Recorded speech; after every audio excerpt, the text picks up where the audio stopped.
So hello, welcome everybody.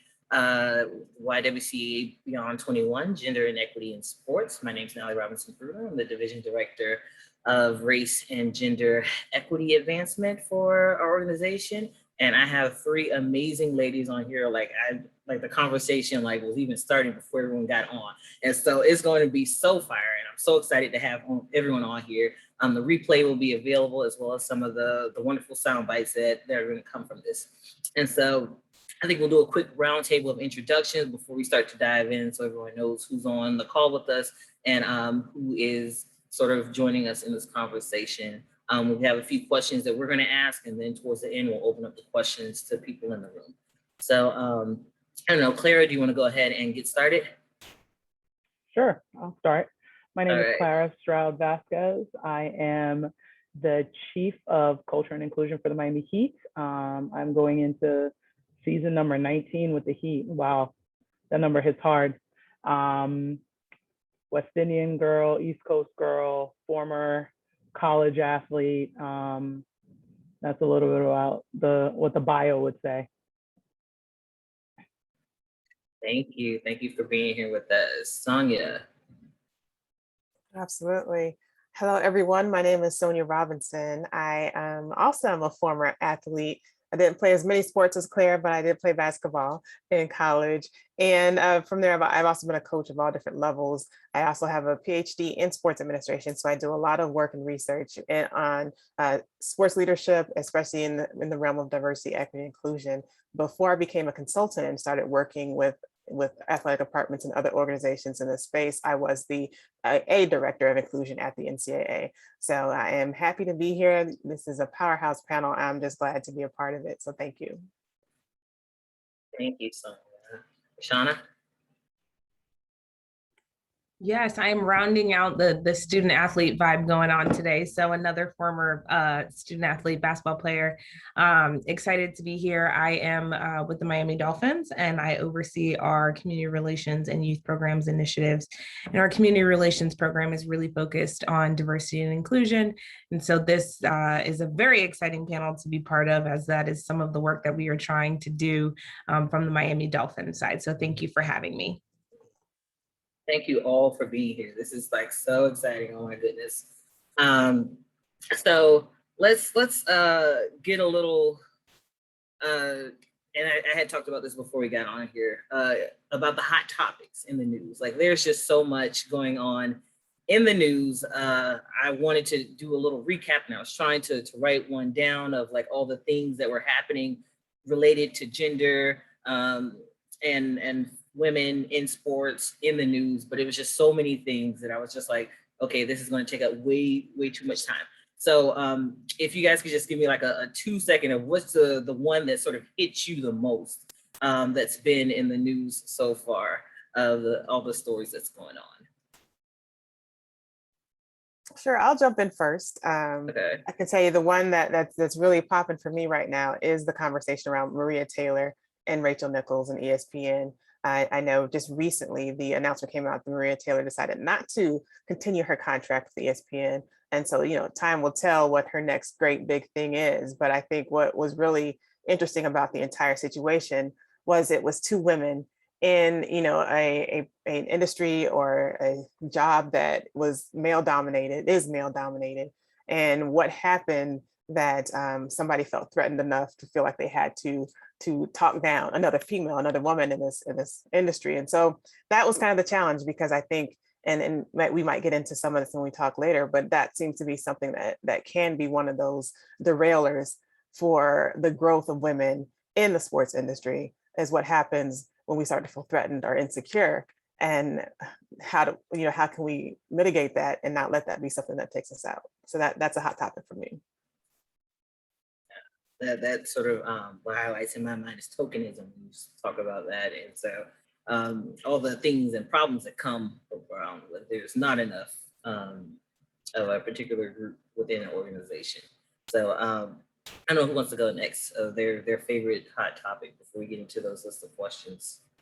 I don't know if it's still hot, but I think it's hot for me. I am a new mom and excited for that journey. So I think the one for me is the story about Allison Felix, which I know is kind of, it's been a rolling story for a couple of years, but I know she just announced she was launching her own shoe.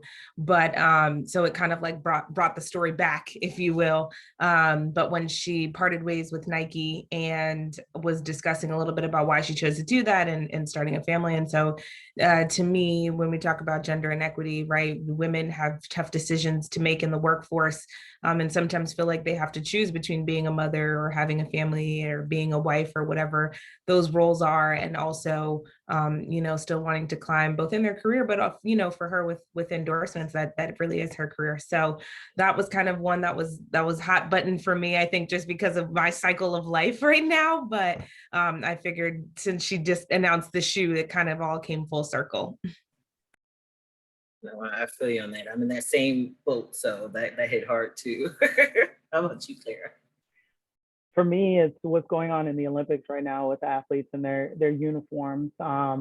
First, it's the jumper who gets told that her uniform is too short and revealing.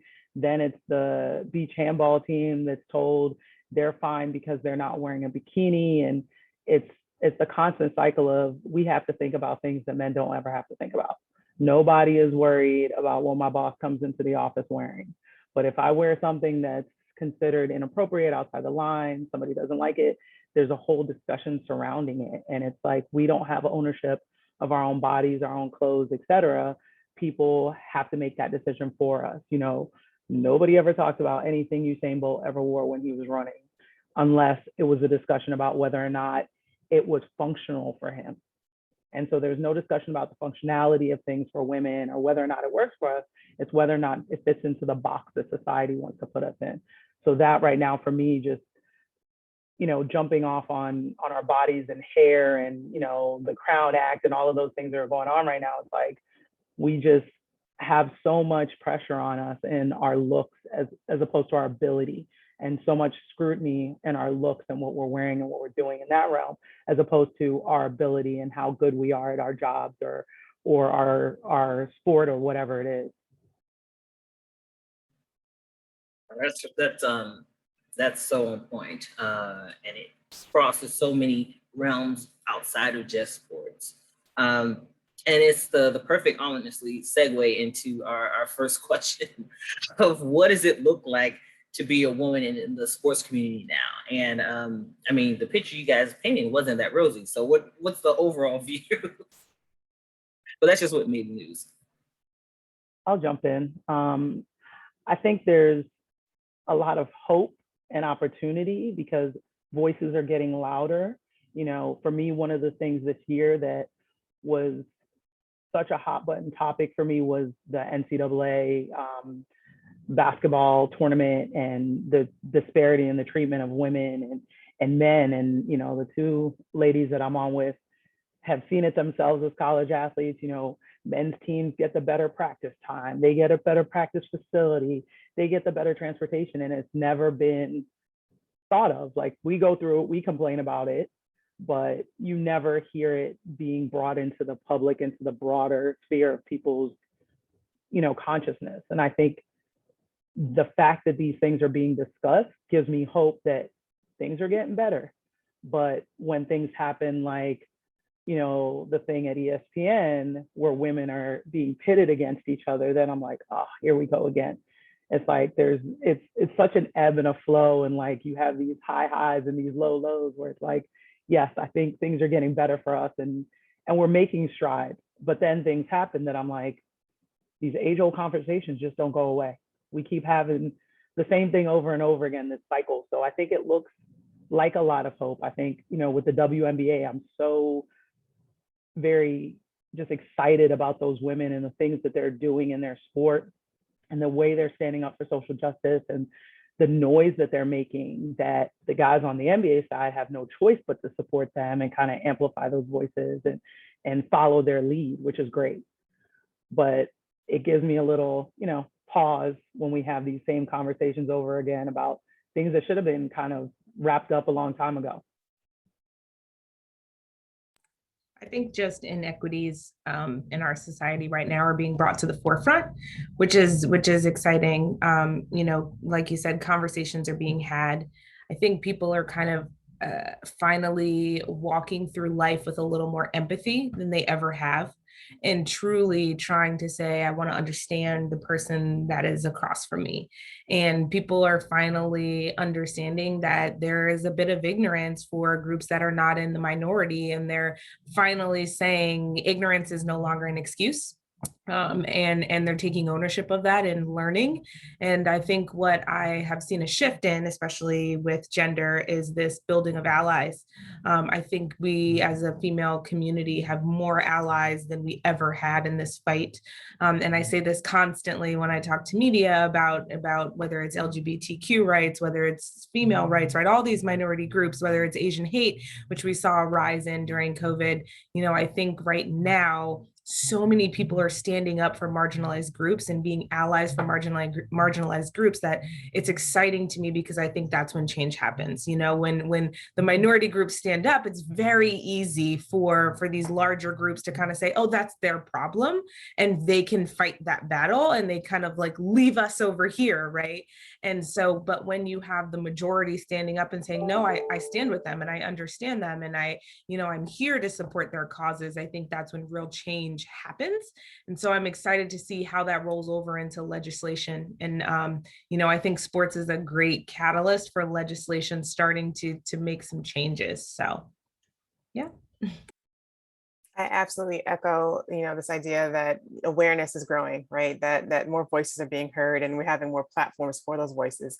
And that's bringing more access and more opportunity to actually make some transformation. That's what excites me. This idea that these have been age-old conversations, but maybe there's something different this time, that we're actually going to do something different and have a lasting impact. And that's my greatest hope. I am hopeful too. I think what I'm also seeing that's changing for women in the industry is that we're getting less limitations based on gender.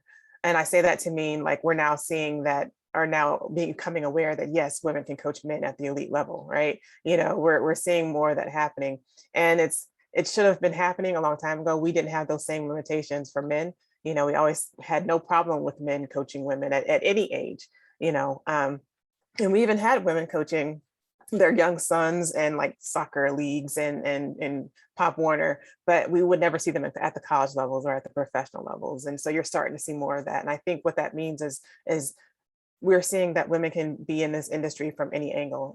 The three of us that are on this panel as panelists all come from a different side, all come from different backgrounds, but we are able to work in the sport industry. And I think that should be a message of hope for anybody doing any type of work, whether you're an accountant, whatever it is that you're doing, there is space for you if you want to tie it into sports. And I think that's a possibility. And it's, again, a lot of hope right there.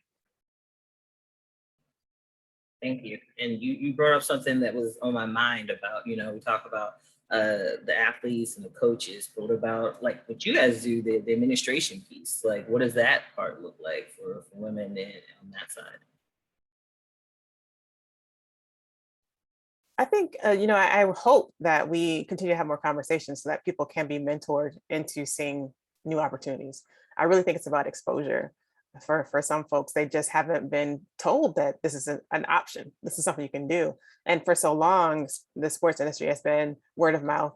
As you can hear people talk about the old boys club, it's I tell you about something I heard, and then it grows only in that small circle. But again, with more opportunities to have exposure, to create, messages on these different platforms, hopefully we can get the word out and let people know there is room for you too.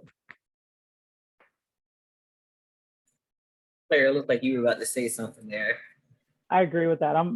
You brought up something that makes me really excited because I'm in a female-run division. So my executive, my senior VP, myself, we're a female-run division, and I think having that for us in our organization and for people who look in and see us help women realize that, I can see myself in a leadership position. Not only can I see myself there, but I can see myself at the highest level there. And so there's been a lot of conversation, I think, for us in the league about how can we create space for women and minorities to see themselves in places that they don't currently or haven't traditionally. And so I think on the administrative side, we are having these conversations and really being intentional about not only mentoring, but allowing room for sponsorship for people and allowing people to have, you know, what Sonja said, the experiences. Like, it's one thing to get the education and go to college, but the experience and, you know, being able to like experience different things that they wouldn't have or haven't before, leaving space for all of those things. So I think for me on the administrative side, I think we were really being intentional about doing that and allowing women to see themselves in places that we haven't before in professional sports and in other realms of sports. And I'm really excited about that. I feel like there's nothing left for me to say. I feel like these these two ladies like really covered it. I'm like, I don't even know that I can jump in now. No worries. So I love how hopeful you all are, but I also know that the journey has not been easy, right? So can you speak to a little bit of the challenges that you encountered and how have you handled them? I guess I can probably start this one. So actually, when I began my position with the Dolphins, I was solely focused on youth programs, which that's football, right? That's high school football, that's youth football. We know that there's no women playing in the National Football League, really. So it's a male sport, which means at all kind of levels, while we do have girls flag at the high school level, for the most part, most of my counterparts that I'm working with were male. And so you get in these scenarios and you're the only female at the table and you have to have a confident voice and you have to be ready to speak up. And, you know, I think by default, and I think it's kind of our human nature, we tend to connect with people in spaces that kind of either look like us or, you know, we feel that it'll be a little easier transition, right, to have that conversation. So, you know, in a room full of men, it's very easy for them to kind of pass over having the conversation with me and start to talk to the other men in the room. And so, you know, I really had to learn to find my voice. So that was a huge challenge. And then I'm also part of the LGBTQ community. So being a woman on top of like these layers of identity that you can't see, but, you know, going into rooms and speaking confident about who I am and my identity and, you know, not shying away from that too, and not feeling, you know, like years ago, I feel like that community felt like we had to be in the closet and, you know, it wasn't okay to talk about that in forums like this or just in public speaking moments, right? And so just kind of like owning your voice and owning your confidence, I think was hard for me at first. And then it just became one of those things like, girl, you got to just suck it up and do it because it ain't no other option at this point. It's either like speak up or get left behind. But I think that, you know, being a woman, I do think that first step is sometimes a really hard one to take when you are the only voice or the only woman in a room and add color and add gender identity now and add sexual orientation. And now you're adding in all these layers that make it a little confusing. So I think that's kind of where I was and where I am now, but it's been a very exciting journey, I will say. Well, thank you for taking that journey, for all the ones that are coming behind you. Sonja? I'll say for me, I've luckily had some really great leaders and women around me to kind of, you know, hold space for me. But there have been times where, because of perception, you know, we all exist at the intersectionality of being women and being Black women. And so there's things that come with that where if I'm being pretty straightforward, and I guess people perceive that as aggressive or whatever it is, it's a challenge to get heard in a room where people have these perceptions of you. And I've had to kind of train myself to ignore those perceptions. Like, hey, if I have to say something, I can't think about, you know, what this person might be thinking about me while I'm saying it. If they're going to think I'm being aggressive or if they think I'm going to be whatever it is they perceive me to be. So that's been a challenge for me. And as I said, luckily, I've had great leaders who kind of backed me up when I said things, or, you know, kind of, hey, she's trying to talk or she's got something to say, and held that space for me. But it's hard to cut through when you're talking to somebody and you can see the body language change or the roll of the eyes, because it's like, oh, there she goes again. She's about to be X, Y, Z. And I'm like, but I'm saying the same thing this person said 5 minutes ago. I'm saying it in the same way this guy said it.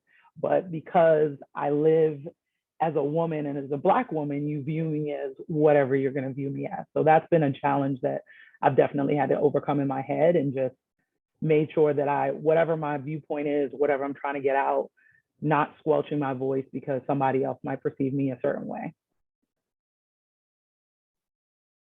Yeah, I have to definitely, echo both RaShauna and Clara, because I think this idea about being your authentic self and wanting to carry that into all these different spaces, but then also having that in your head, because you have to also wonder how you're being perceived.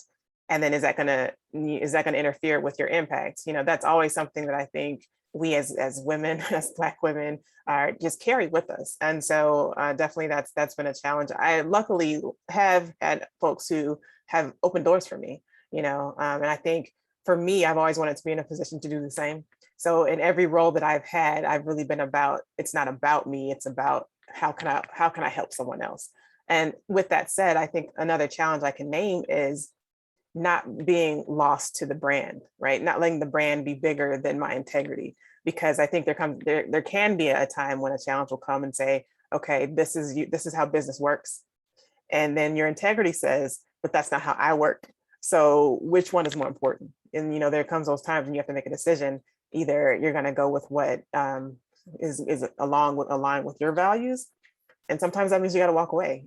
So I think those are some challenges too. Is just really trying to say, okay, who am I, and am I going to let that be lost in this something that's bigger than me, or that's something that's perceived to be so important.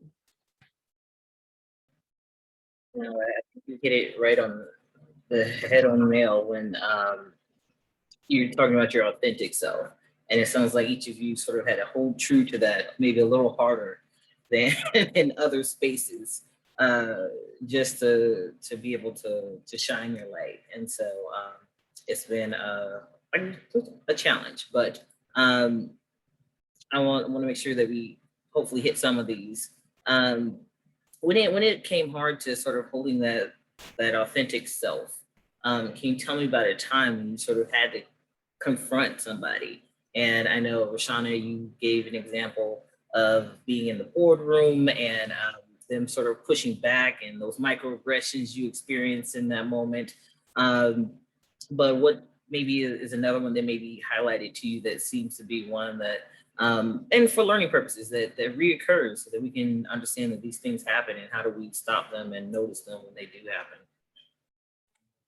Yeah, I think I think for me it's a lot of the getting passed over. It's maybe not so much of like having somebody stifle my voice. It's just more of, I'll be in a room, and on my team I had two male counterparts, and so while like I'm the decision maker, I think by default, we'd have people asking us for things, for instance, and they would default to the two men in the room and say, oh, well, this is what we're looking for, and can you guys, do this? And so I think, how I would kind of handle it is jumping in, and I like to lead with a question that feels a little more comfortable. So I like to kind of dive in, and I'd say, oh, well, how much do you think that's going to be? I kind of just like to insert myself. So I don't mind that, and it kind of takes the edge off. Instead of saying like, hey, I'm the one you really have to ask, right? I just kind of like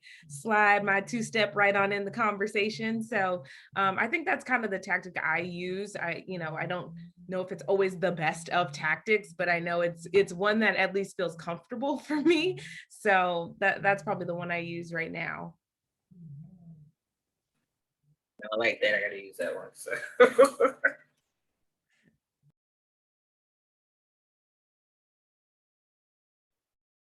I didn't know if Clara or something. So I'll jump in. I think, I don't want to use the word mansplaining, but situations where you get mansplained and people feel the need to tell you don't know what you're talking about on a subject that you are probably a subject matter expert or know more than they think, or similar to RaShauna, having people go around you. There are times where I've made decisions and I've made calls, and then people want to go to my boss at the time, who was a male, and say, well, can you get her to do this? And what's been great is that like I said, I have great leaders, and having great allies who I go to and say, listen, you know, this isn't right. If I was Clarence instead of Clara, this person wouldn't have done it. So what I need you to do is back me up. And they've always backed me up when I'm right, which, you know, so having that ally to have my back has always been helpful. And I gently explained to this person, like, you know, I made the decision. This is my thing. My boss does not take my thing from me. He does not, you know, micromanage my thing. So this is my decision. And if you don't like it, I understand, but this is what it's going to be. But there's a lot of times where it's that, like, well, let me explain to you how it really is. And I'm like, please tell me how it really is, even though I know it's not. Having those allies and having those people to kind of have your back helps. And I don't leave it on them to kind of explain and say, this is not right, but it's stopping it when it happens, stopping it from happening when people are like, oh, well, make her do this. Like, no, she made the decision, go back to her if you don't like the decision, talk to her if you don't like the decision. So that's what's worked for me in that situation where I get mansplained or circumvented for a decision that I make. Yeah, I can't underscore enough that point about having some strong allyship and leadership that are willing to do that, because for those who are on the flip side and don't have that same experience of support, and this is a lot of the stuff that I coach organizations on too, is when they're trying to create a diverse environment, you have to set that up. You know, leadership has got to back it up. And there could be situations like where people try to go around a person, like a client will call or a customer will call someone else hoping they'll get a different answer. You know, in the best case scenario, that person should send them back saying, you know what, this is not my area, I'm going to send you back, right? So we don't have to worry about that circumvention. But sometimes that doesn't happen. Sometimes, again, egos come into play or insecurities come into play. And so for some people that might feel like, oh, I can get a leg up if I take this call. And now I'm the one to go to. So unless an organization is really strong in saying this is our value and we need to support one another and we all shine when one of us shines, right? Until you can really get that in place, it's difficult. And ultimately for those who might not be in the best situation, sometimes it's choosing your battle. I can recall a situation I was in once where I had a colleague who just wasn't understanding the cultural competence around behaviors.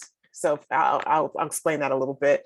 For those of you on the call, for those of you on the panel, I don't know about you, but in my family, we didn't call elders by their first name. You know, it was Miss so-and-so, Mr. so-and-so, auntie this and that. It was just a taught lesson about the deference to your elders and those who came before you and those who held higher stature. So in our organization, there was a gentleman who had been a college president numerous years. And it just so happened that in the organization, most of the Black folks who worked there would say his title, always. You know, there was no first naming this individual. So I tried to explain why this was happening to one of my colleagues, and she immediately kind of negated the whole idea that was something that took place. And what I realized is that there has to be timing for everything, and there's got to be a situation that supports those conversations, a relationship that supports those conversations. So you don't have to change everyone's minds.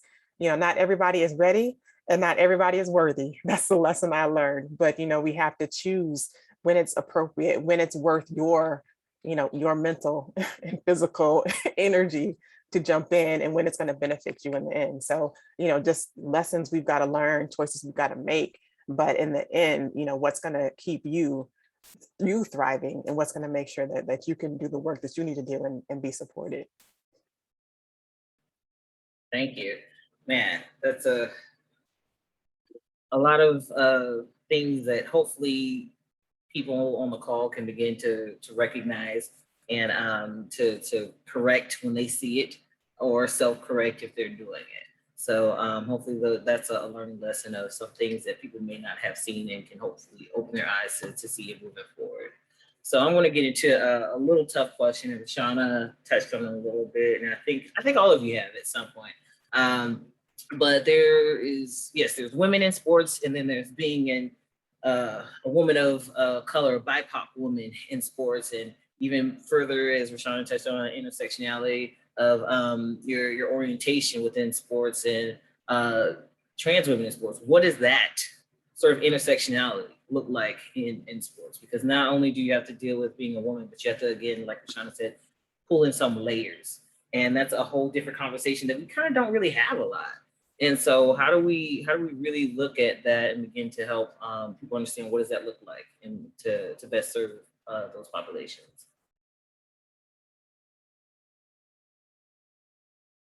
I'll start us off. I think us even moving from a conversation where we used to only say people of color, and now we're talking about BIPOC is part of an example to say that what we're recognizing is that experiences in all these different layers are different. And we have to pay attention to that and really do something about, trying to correct if we're doing these things that are causing harm, right? So it's an importance to look at the intersectionality, as you mentioned, Natalie, the intersectionality of all these different layers of identity that come into play. And are we treating people differently? Are they having a worse experience because of these different layers of identity? And how do we fix it, right? I think if we don't ask those questions, then we're going to do more harm because we're ignoring the possibility that something's happening there. I'm gonna jump in. What is the experience? Are we doing harm? How do we fix it? We can answer those questions right now. Well, again, we can make this a lightning round so everybody can jump in, but like, what is the experience? I mean, exclusion, right? If we just want to talk about, let's just pull an example, Black women who are Muslim and not being able to participate because of folks saying, going to Clara's point about uniforms, that you can't wear your hijab, so the exclusion, not being able to have access, that's some of the experience that I'm talking about too.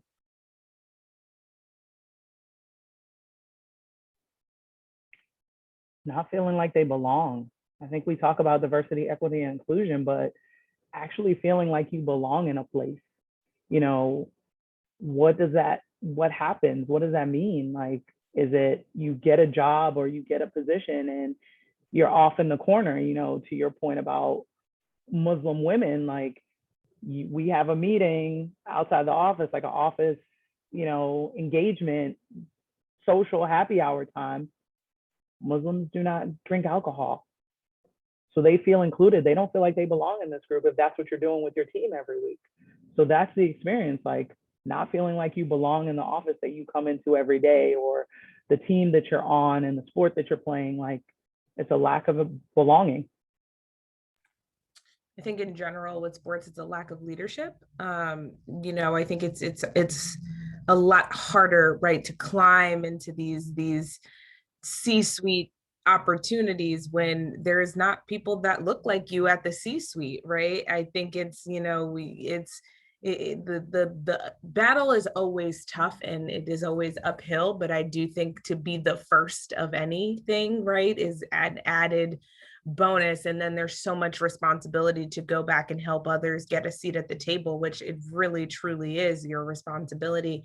But I think if there's nobody for us to see and emulate and to say, okay, I know that that's possible, right? It's the old Barack Obama adage that, and Michelle Obama adage, when there's little brown boys and brown girls that now can see themselves being president or be in the White House or being a family in the White House, right? Like if we don't ever see that, it's hard to imagine ourselves in those spaces. So I think when you don't see leaders that look like you, that battle becomes even tougher because you're making that up along the way. So I think that lack of leadership is definitely an issue. I agree. And it's hard to get the leadership when you don't have people in the pipeline to make it to that point. So when we're talking about not being included, not belonging, not being in places of power, how do we change this? How do we begin to increase diversity within the sports community? What steps need to be taken to begin to meet these challenges? I can jump in first really quickly. I think the first step is speaking up, right? Like, so we have gotten to the point, I think, in our world and in our business culture where, you know, closed mouths don't get fed. So, you know, it's speaking up. And I'll, you know, give you an example, you know, in companies, like, what do you ask what your policy is for mothers, for nursing mothers, for time off, for parking, if you know, if parking is far and you're pregnant, you know, all of these things that are unique to women. You know, some of it is a little bit, if there's only male leadership, they probably don't know what it's like to put on 30 pounds in 9 months and have to wobble in South Florida heat, right? So like, unless you're willing to speak up and say like, hey, I just can't do it, these ankles, it is not going to happen, guy, you know, then I can't expect them to just know, right? So it's showing up authentically and being willing to speak up and say, hey, I'm having this challenge because of my identity, and like giving them the opportunity to make that change. You know, we can't kind of silently stand back and complain, or not even complain, because that has such a negative connotation, but we can't suffer in silence. Like, we have to be able to speak up and give them the opportunity to do better. I think it's also education, and not necessarily on the part of women or minorities, but I think companies need to commit to educating their employees about these things, educating their leaders.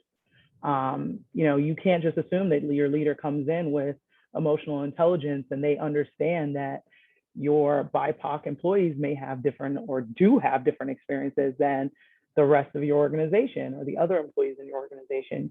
You really have to commit to that. And I think that we commit to managers training and we commit to certain things, but are we committing to train about those things that organizations want to stand on platforms for, their social justice? Like, you outwardly do social justice, but are you making sure that you're internally, your employees are committed to the social justice that you're pushing to your customers, to the community? So I think that education is important. I know, like, for us last year, it was really important for us when George Floyd happened to educate our staff on things like that. It's important for us to educate our staff on things that women go through.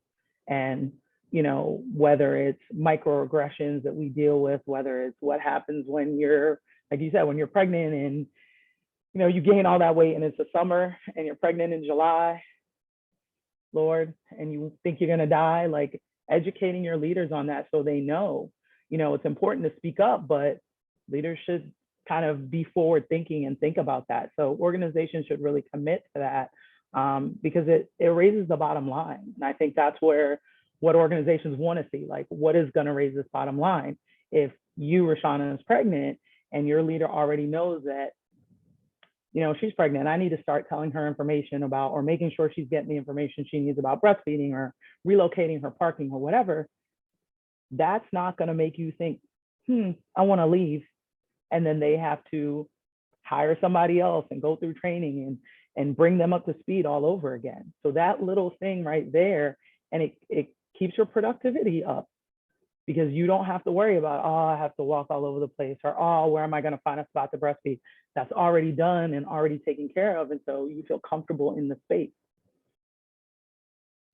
Yeah, I love both of those responses. I think, you know, this is a lot of stuff that again, I work with organizations and their leadership on, is, yes, creating that education and creating that awareness and creating the avenues for people to share what their experiences are. But at the same time, a lot of them, you know, will think, I just need to hire more diversity, right? And I want to say, first, before you just hire, make sure that the environment is welcoming, that the environment that they're coming into is a place that they're going to want to stay. So doing all those things that were mentioned, you know, all the thought into the experiences of all these different groups of people that work for us. How can we make it so that once they get here, they don't want to leave? And that's work that has to be done before you start just saying, I'm going to bring in more women, bring in more people of color, bring in, you know, whoever it is. Make sure that when they get there, that you're ready for them. No, that's definitely on point. Education, speaking up, and making sure that the climate is right for people to want to stay. So I had another question about when it comes to sort of being that advocate, speaking up, you know, educating people. How are you going to do it? Like, how are you going to do it? And what do you do when people don't understand?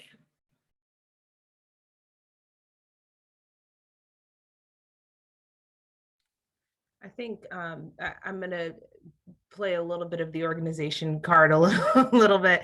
But I think, believe it or not, I do believe that the Dolphins organization is really doing a great job of that right now. So speaking from like a big organization front, you know, we created this platform called Football Unites that really brings together all these nonprofit partners that work in these different spaces. But the how we even got to Football Unites was we started to realize that when we started talking about social justice, we weren't the experts, right? Like, we're a football team. That's who we are. You know, we're not in the streets fighting and doing activism and, you know, and educating people. That's not what we are. That's not our core business. But we have a platform, and we do truly bring together 60,000 people on a Sunday, right? And we started to see that around football, it didn't matter what you racially identified as, what your sexual orientation was, what your religion was. Like, if the Dolphins won on Sunday, like, it was good if you were a Dolphins fan. That was unifying. And so we sat back and said, well, how do we find experts in all these other areas that we aren't to help bring people to the table?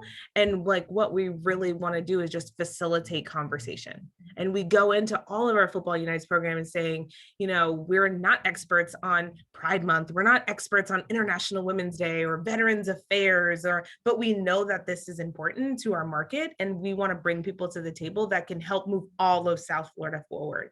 So I think it's just a little bit of like being the change or being the catalyst. And, you know, it's not always about like you having to do the heavy lifting. It's just about like, how does my little piece help the heavy lifting get done? And that's okay too. So I think it's just committing to being part of the process. And I always say this when I speak to students, when they say like, well, I just don't know how to join any movement. And I said, the greatest thing about movements is you just move. Like, you literally, one person just move, and that's enough, because there's a ripple effect. So I really think that that's what we're doing from the Dolphin side, just to speak a little bit like organizationally.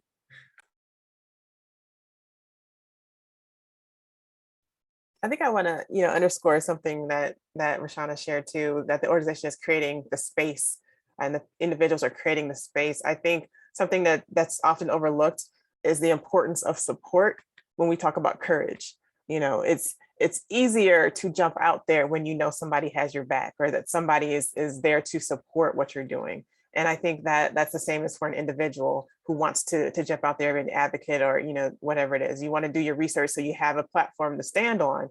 But I also encourage finding like-minded individuals so that you can have those places where you can toss ideas around and say, okay, and toss strategies around. What is it that, I should do? What are we doing here? And what has been your experience, right? Find those folks that you can lean on so that you don't feel like you're all alone when you do find yourself having the courage and willing to speak up and speak out, because doing it by yourself can leave you, vulnerable, and you might decide that you don't want to do it anymore. So I do want to underscore the importance of the support that you can find.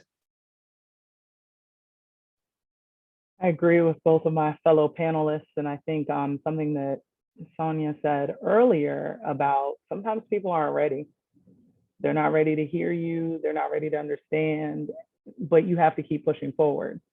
And eventually they may understand, they may come on board, but it's constantly having that space and having those discussions, and finding those partners that you can partner with to have those discussions and share space on things that you both agree on and want to push forward. But you definitely will have those people that they may not be ready to understand you or willing to understand you, and you also have to be okay with that. I think a lot of times we want to beat people over the head, and you just kind of have to be okay with maybe that's not their time. Maybe, for whatever reason, they're not getting your point. They're not on board with your point, and it's okay. We don't always have to be in the same place at the exact same moment. But if you keep on your course, eventually you will bring more people on board. I like that. The movement's about moving, right? So I want to invite, if there's anybody on that wants to throw a question into the chat while I ask this next question so that we can maintain the flow. Can you all sort of give me a time when you've done that? You've been the advocate. There was a situation and you stood up, and I know, RaShauna, you talked about the parking while being 9 months pregnant in South Florida heat, which is so real, especially you're talking about health. Is there like maybe another time when you've also been able to advocate for rights in the DEI space, not just for female rights, but you know, LGBTQ rights or racial equity? So any other sort of rights that you guys sort of that come to mind? Yeah, I think I feel like it's like one of those things now that is kind of second nature. Like I clearly am not the person that is very quiet or like introverted by any means. So like anytime you are a leader in the D&I space and we have a D&I council, right? And the person that's like, well, hey, by the way, in case you didn't know, here's some things you should think about. Like I really don't have that problem. But one that I will say is in South Florida, most people don't know we're one of the only states that has girls flag football in high school as a sanctioned sport. So there's a lot of states where girls don't have that option to play. And so this was my own little like fight the power moment. But really when girls are young, there's nowhere for them to play with other girls, right? So when you're like, it's all fine and great now as, you know, a woman in seasoned years of age, that I feel great standing up and fighting and like being the only woman in the room. But like 10-year-old RaShauna was like, no, thank you. If the only option is to play with boys, like boys at 10 are extremely intimidating to 10-year-old RaShauna. So we are working to create programming where girls can play with other girls at that age group. But then also there was no activity for high school girls outside of their actual season. So boys, like they can play in the fall, they can play in the summer, they can play during the day when they're supposed to be in school. Like there's just all these outlets for them. And girls, it was like, you have this one season, you only have this many games, and that's it.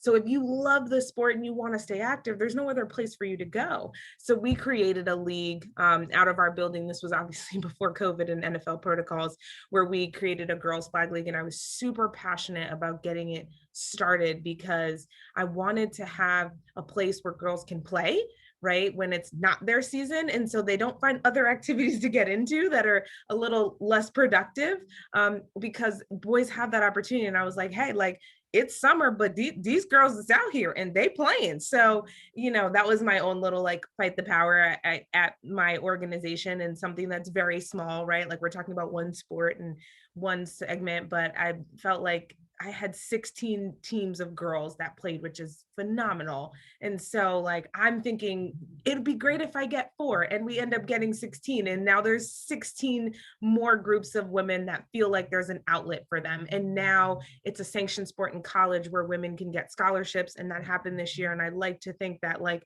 every little piece of what I'm doing is hopefully helping more girls get into college for the sport that they love, if they love it. So that was super long-winded, I'm sorry, but clearly I'm truly passionate about it. I love it. I love it.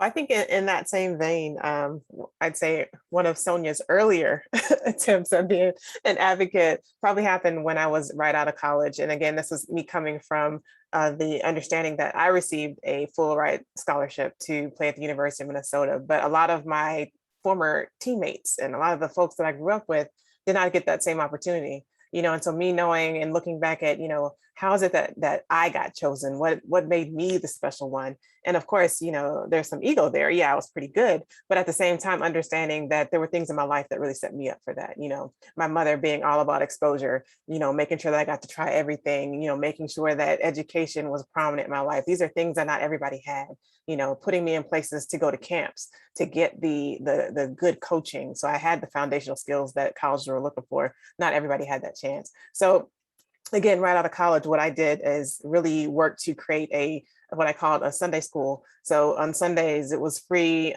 coaching for young inner city girls, because that's who I was but I got that from somebody. And so I was wanting to do that. And that's when I was living in Dallas at the time. And fortunately, that program still exists even without me. So that's something I'm very proud of, that, it continued to have, free training so that kids could get that opportunity to go to the next level. But, that kind of led me and spurred me into how I went through the rest of my career in different places and putting myself in the gap where I saw one and trying to make sure I created opportunities and programming and whatever was needed so that other people could get whatever they wanted to do.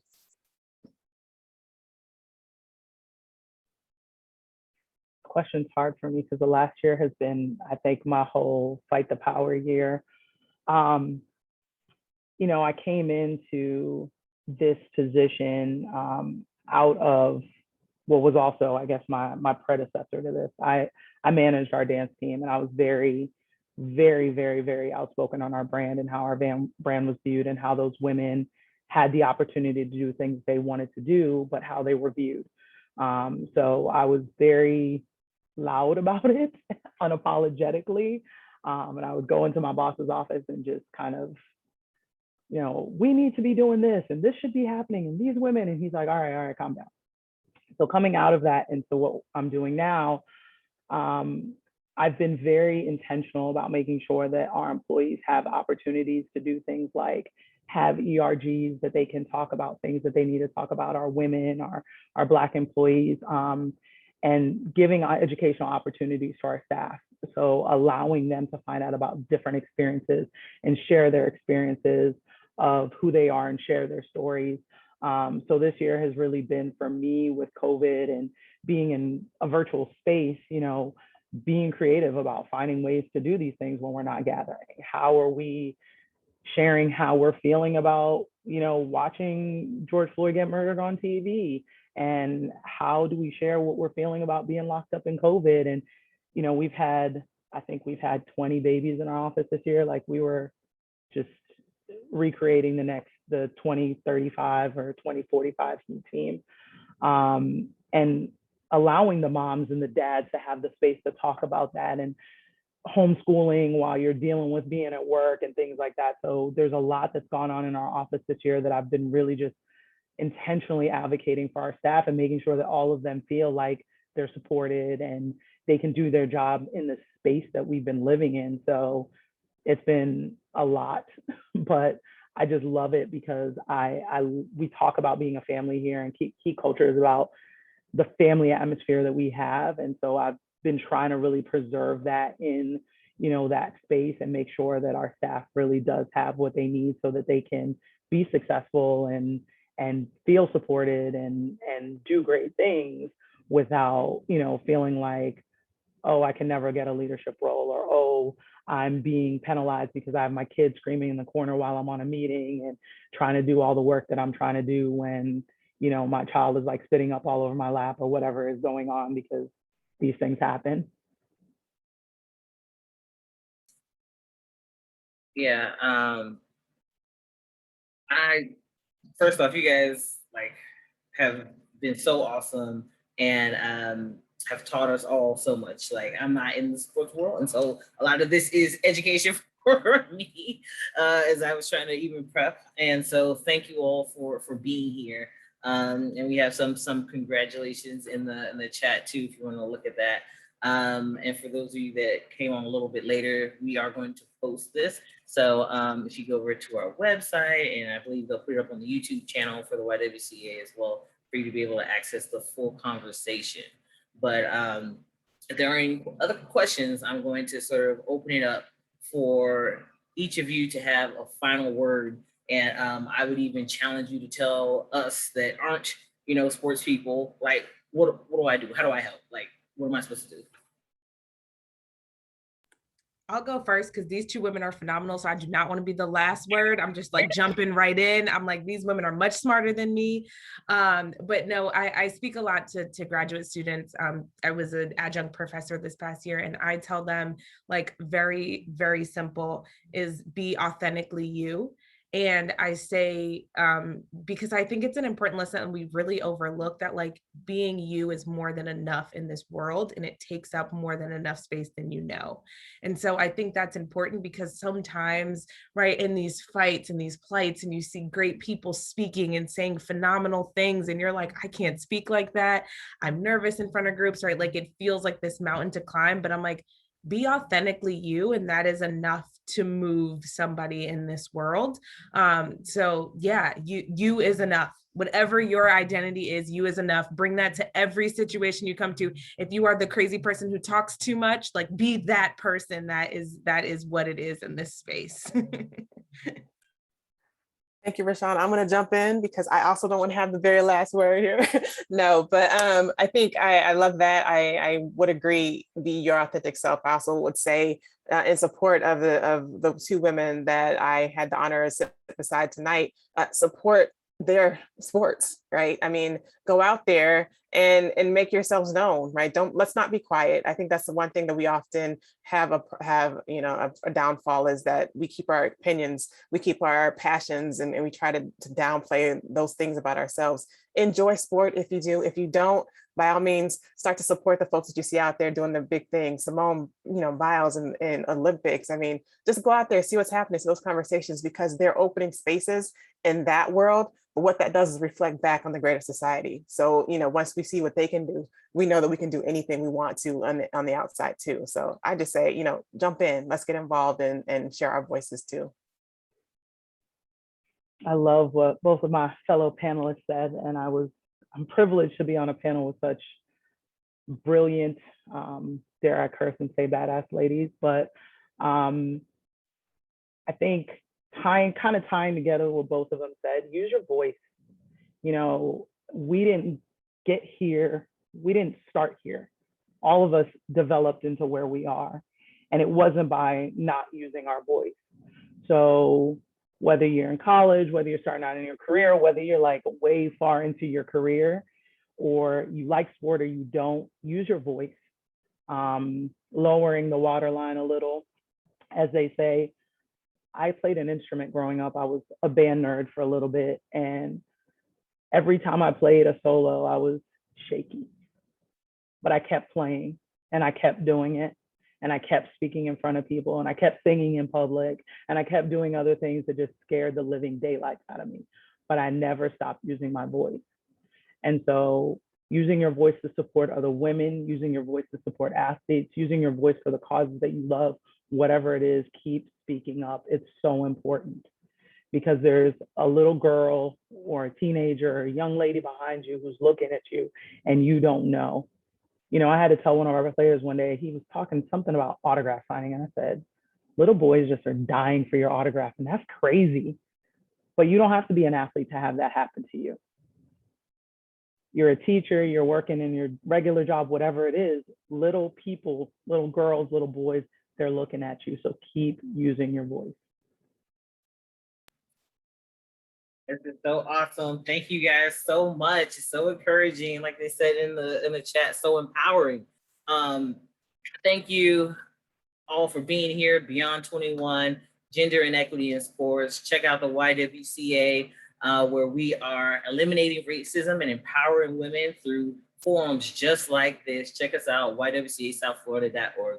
Thank you all so much, and have a wonderful evening. Yeah, Clara.